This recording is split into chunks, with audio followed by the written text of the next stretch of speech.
Hello, and welcome to today's Wednesday Words, where we'll be talking about how to structure your opinions so you can sound clear, confident, and professional. When participating in meetings and speaking spontaneously, I know my clients want to sound clear and professional. They want to express their views in a way that people will listen to them. Often my clients have a lot to share, and as I'm sure you do too. They have knowledge, insights, expertise, and opinions that can really help in these types of meetings. But there are situations where it is actually challenging to share those opinions, and that might be for a variety of reasons. Sometimes I have clients who feel a little bit underconfident. They see the more confident speakers around them and they're formulating what they want to say. But by the time they get to the point of expressing it, actually the point's moved on and they've missed the opportunity to share their very valuable opinion. For others, they know they can start speaking, but somehow they lose their way. They suddenly realize that they're not sounding very clear and they keep going, but somehow they lose the real thread of what they're saying, and it doesn't come across in the way that they want to, in this impactful way. And that can be challenging because you want to really share the opinions, but you also have perhaps this hesitation, something holding back. And perhaps you recognize this too. Maybe you've had those experiences and you really want to get to the point where you can express your opinion concisely and it comes across well in the meeting. So in today's Wednesday Words, you're going to learn how to structure your opinions using a particular framework of questions and key points. And I'm going to walk you through these and then set you an activation challenge at the end of today. So let's dive in. Let's start with number one. So that is, what's the one thing? Now, I've spoken about this on previous episodes of Wednesday Words, and I feel this is incredibly important. We need to identify what is our key point message. What is the thing that we want the rest of the room to remember if they only remember one thing? And it's really challenging. It's almost easier to name 5, 6, 7, 8 things, but actually to keep it simple, to stick to the point is a real challenge. So, that requires a bit of thinking, and you can do this perhaps in the minutes before a meeting, or perhaps in the meeting itself, you can be making notes, but really I encourage you to think about it. What's the one thing that you want people to remember? And that will help you focus. 2, keep it simple. Again, another favorite of mine. I really believe that expressing things simply with less words and in simple language is much better for everyone, because it means that we have a better common understanding of what it is you're trying to say. So don't worry about making it sound very articulate or using lots of complicated words. Just focus in on keeping it simple. Another idea behind this is to try and use more images and metaphors to bring to life what you're saying. Again, this makes what you're saying very memorable. So, for example, if you're in a project team and you're talking about the project and it's been hard to make progress, you might say the progress has been as sticky as honey, as an example. Okay, that might not be the best metaphor, but actually that is something that really is memorable, right? You have this image of honey and you know how it is sticky. And certainly when it comes to presentations, I absolutely encourage you to use more images, more stories, more metaphors to really keep it simple rather than using lots of words on the slide. So that's number 2, keep it simple. Number 3, so what? So this is the question you have to ask yourself. We're always, when we express an opinion, believe that we have something important to share.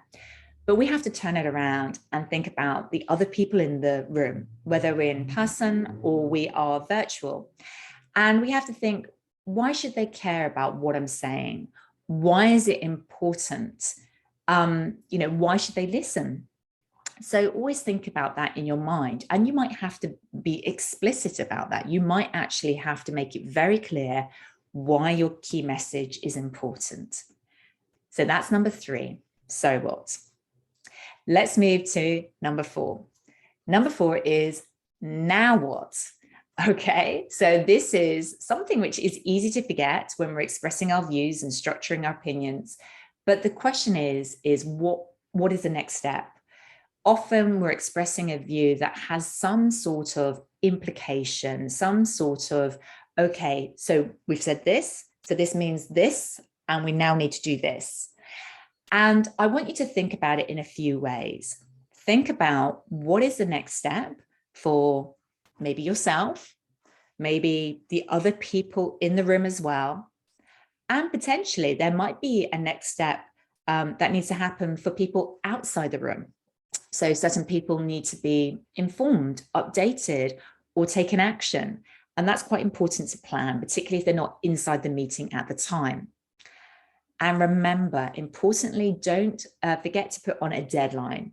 If you have key actions, make sure everybody's very clear what needs to happen by when. And then finally, number 5, plan in advance. Now, this one is if you have a little bit more time to think about this meeting before you go in, I really encourage you to plan and think about the dynamics in the room. And what I mean by this is that if we are in a meeting room with people that we vaguely know, and perhaps we've been working with them for a little while, then we can already perhaps anticipate how will they react to your opinions. When you share what you have to share, your insight, knowledge, and expertise, what are they going to say? How will they react? What kind of questions are they going to raise? What kind of problems will they have with it? And that's great, because if you can plan to this and think about this, that means you can plan your response. So you can try and anticipate key questions. You can think about how you would answer them. And you can already see where the risks are and what your risk plan is to mitigate those. So that's great if you have a little bit more time. But even if you don't, I really do say, make sure that you do steps 1 to 4. So just to kind of go through those again, number 1, what's the one thing? What's your key message? 2, keep it simple. I think it says it all. 3, so what? Why is this important? What's the implication? 4, now what? What's the next step? And if you have the time, 5, plan in advance. The way that I get my clients to try this out and activate it is clearly you can spend a few minutes before a meeting, or you can actually do it within the meeting if you can focus to do that. And you can just make some notes clearly on your notepad. But if you're in a virtual meeting, another way to do this is just to take stick-it notes like this, make some notes on the stick-it notes, and then just stick it behind the camera. So it's out of view, but you can see your notes and you can glance up if you need to check your notes at all. So let's move now into learn and activate. I really would love you to try this out, try this framework out and see how it works for you. And I want you to try it in a meeting. And then after the meeting, within about half an hour of the end of the meeting, I would love you to ask yourself 2 key questions as part of your learning. The first one is, what worked well? What did you find worked well, particularly within this framework? And whether it was part of the framework, or whether it was key phrases that you used, or how you managed the dynamic when you were expressing your views.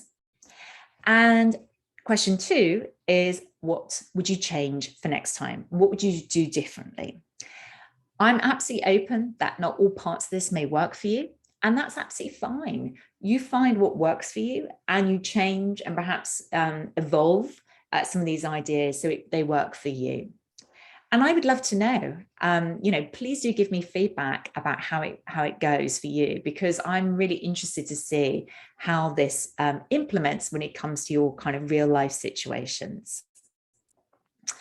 So thank you so much for joining me today for Wednesday Words, which was all about structuring your opinions to sound clear, confident, and professional. If this is an area where you feel you need some extra support, perhaps some feedback, or you need to develop these skills and get some dedicated support, then please do book in with me for a discovery call where we can get to know a little bit more about your situation, and I can share with you my confident communication program that might be able to help you with this particular challenge. So lovely to see you again. And I look forward to seeing you next time on Wednesday Words. I'm Victoria Reynoldson, communication and culture coach.